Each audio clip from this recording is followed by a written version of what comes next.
नागपूरचे CP on the spot घटनास्थळाची पाहणी फहीम खानच्या रोलबाबत रवींद्र कुमार सिंगल यांनी दिली माहिती।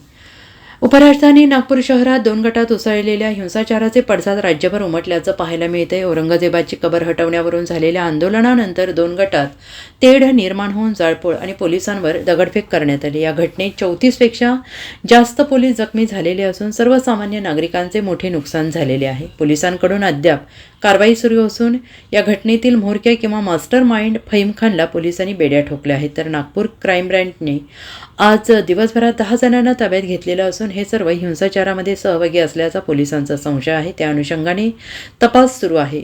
दरम्यान पोलीस आयुक्त रवींद्र कुमार सिंगल यांनी घटना झालेल्या भागात चिटणीस पार्क तसेच छत्रपती शिवाजी महाराज चौकामध्ये स्वतः पाहणी केली। त्यानंतर माध्यमांच्या विविध प्रश्नांना उत्तरं दिली आणि यावेळी नागपूर हिंसाचार घटनेत फहीम खानचा रोल काय याबाबत त्यांनी माहिती दिलेली आहे। नागपूरचे पोलीस आयुक्त रवींद्र कुमार सिंगल यांनी अगोदर अधिकारी कर्मचाऱ्यांशी संवाद साधला।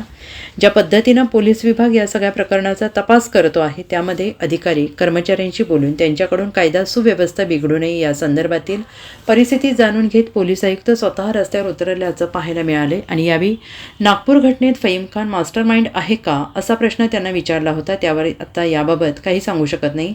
सध्या तपास सुरू आहे असंही त्यांनी म्हटलं आहे। सर, अभी तक इस पूरे मामले में कितने लोगों को गिरफ्तार किया गया है, क्या क्या धाराएं लगी और पीसीआर वगैरह हुआ है, कब तक का हुआ है?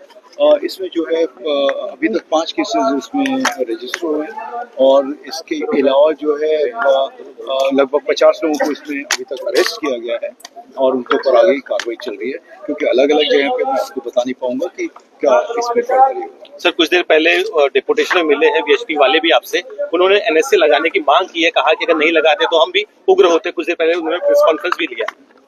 तो देखिए, क्योंकि जो इसमें हमारे सामने आएंगी जो चीज़ें, उसके आधार पर हम लोग कार्रवाई करेंगे। अगर इसमें जो भी क्योंकि ये सीरियस चीज़ है और इसको हम बहुत सीरियसली देख रहे हैं, इसमें जो भी लोग इन्वॉल्व है उनके ऊपर जो भी स्ट्रिंजेंट एक्शन लेना चाहिए वो हम लोग लेंगे। सर, इस लास्ट सवाल, सर, इस घटना को लेकर कई घंटे बीत चुके हैं, क्या लगता है कि ये सुनियोजित तरीके से की गई थी या फिर सडनली चीजें हुई है? यही चीज़ का जो है हम, क्योंकि अलग अलग फुटेजेस, अलग अलग इंफॉर्मेशन, उसके आधार पे हम लोग इस नतीजे पर पहुंच पाएंगे और उसके लिए एक थ्रेड रहता है कि कैसे शुरुआत हुई, कौन था, कोई मास्टरमाइंड था, ये सारी चीजें अभी मैं बता नहीं सकता। उसके कार्रवाई चल रही है।